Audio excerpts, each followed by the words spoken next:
as a respectable transport sector that can supporting security operations. In some counties, and I'm very impressed in some of these counties, it's actually the border chair sits once in a while in the county security team. And the county security team benefits immensely from the intelligence that is collected from the border for long holiday, and they will be home for almost 2 months. And that can be really catastrophic. We have to find ways of ensuring that they are protected. In some instances, some of the children are being defiled on their way to school. Some schools require children to be there by 6 in the morning. So you get some of them leaving home by 4, 5.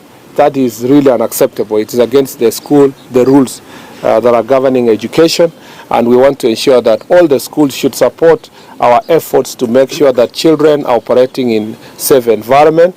We want also to ensure that children are protected from labor, forced labor at night, day, that leads to exposure to this environment. Again, I go back to our border operators. We rely on you because you are all over to protect these children. And we don't want cases where transporting also children back to and from school, some of the operators take advantage of these children and engage in acts of defilement. As such, we want to appreciate that the courts have taken this matter seriously. We have, in the last, I think I'm told 9 months, we have about 157 suspects who are now in court, and most of them are in remand. This is impressive, and we need to continue. We need also the county government to establish a rescue center. We know that we had a vast discussion with the county women MP. She's doing something about that. And we need to support this sector. And county government needs to have as many rescue centers as possible to protect our children. I think those are basically the main, DIG, those are main things, yeah? And so the small issue of border conflict and stock theft, I think it's contained. The last time we had Baraza in Borabu there at the border between Kisii and Narok, I think we've made very good progress, and I want to thank the security team.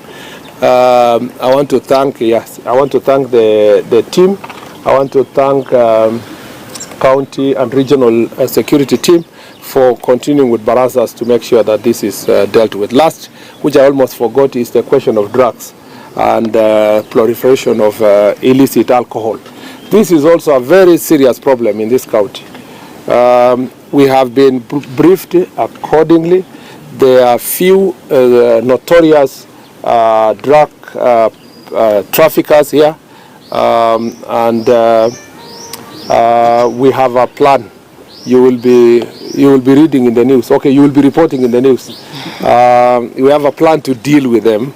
Particularly, there is a particular notorious gentleman here who is, I don't think the right word is a gentleman, it's a man. There is a notorious guy who operates from Migori to this town, to Malindi, and he has a particular network we have established, working with some lady and so forth. I don't want to divulge more information. We will be taking greater action. In the past, the courts have been very lenient to them, so we will have to devise more ways of making sure that drugs, dealing in drugs, selling drugs, drug trafficking is a transnational crime, and their connection from Tanzania all the way to other parts of the world.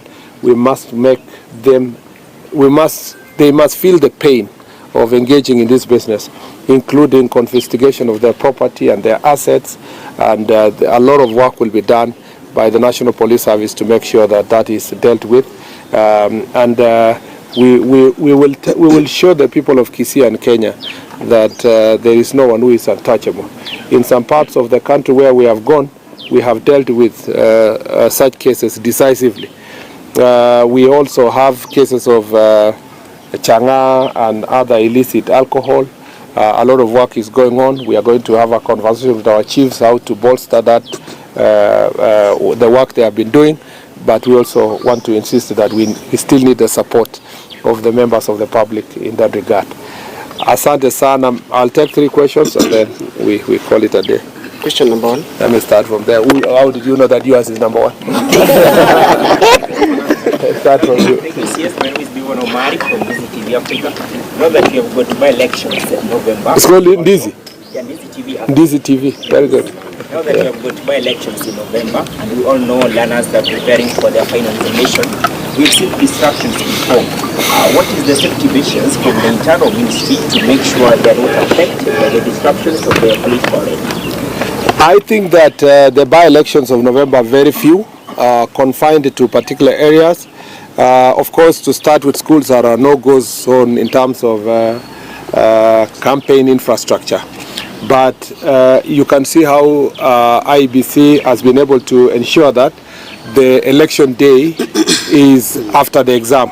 So meaning that most of the polling stations, which are schools, can now be used for the elections, because by that time all the examinations will have been completed. What we only want to protect the students is from disruptions of political activities.